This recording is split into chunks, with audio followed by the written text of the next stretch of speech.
Hi, everybody. First DC English Common Paper 2, Literature and Vital Issues, Text, Literature and Contemporary Issues. First module, Lesson 3, The Decade of Our Discontent. This article has been written by Sri P. Sainath, the Rural Affairs Editor of The Hindu. I shall make a para-wise explanation of this article. The opening sentence of this article is striking. He writes, rural India is a funny place. It means we can see unusual things in rural India. The life of people here is pathetic. Sainath says that the government of India have not been serious about land reform. Only the state of Kerala has brought land reform ending landlordism in Kerala. During the reform years, the central government sanctioned many special economic zones. In the second para, Sainath cites a newspaper report to establish that during the reform years, a new rich class has come into existence. This striking story said that a young man from Chandigarh had paid 15 lakh rupees for a fancy cell phone number. Moreover, his parents had distributed sweets to mark their son's achievements. Most of the media had given importance to this story. Sainath says that this new rich class live in luxury without any consideration for the poor. In para 4, the author says that the average monthly per capita expenditure of the Indian farm household is just rupees 503. Therefore, they live under poverty line. Para 5 explains the expenditure side of the poor income of the village community. He says that 60% of the income, that is rupees 503, will be spent on food.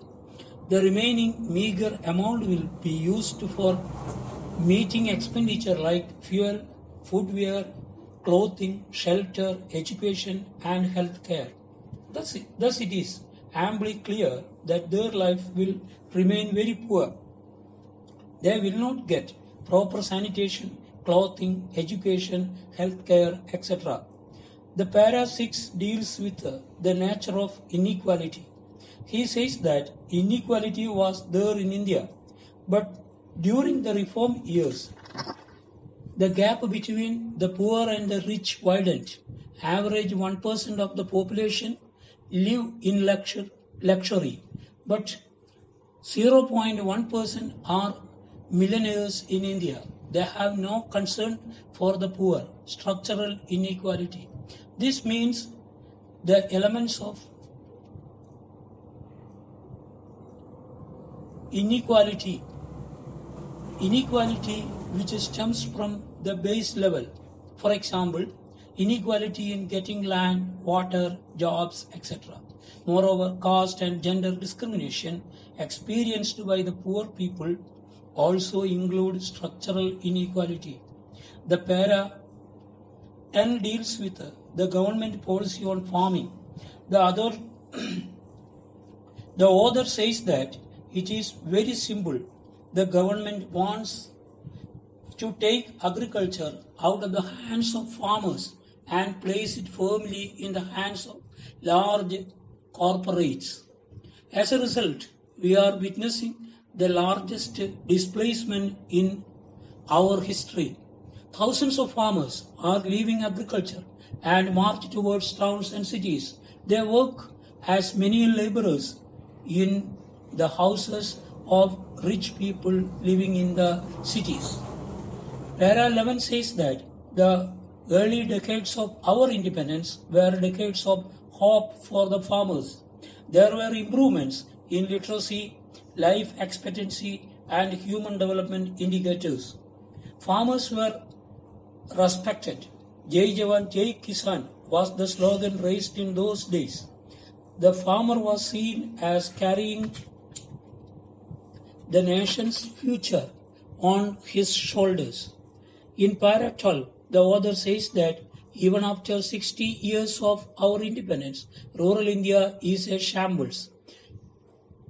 In India, The farmers are facing the most severe agrarian crisis since 1991. Farm incomes have collapsed. Most farmers are in debt trap.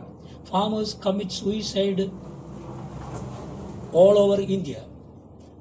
And this suicide has become a common phenomenon of the farming sector of our nation.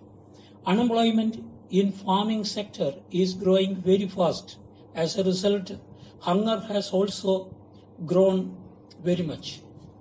The last para of the article deals with the resistance of farmers against the crisis and the positive response by the government. The NREGA is a good thing which brought about by the central government of India. This act ensures minimum 100 days job for the unemployed farming community. As such, they will be able to live something better.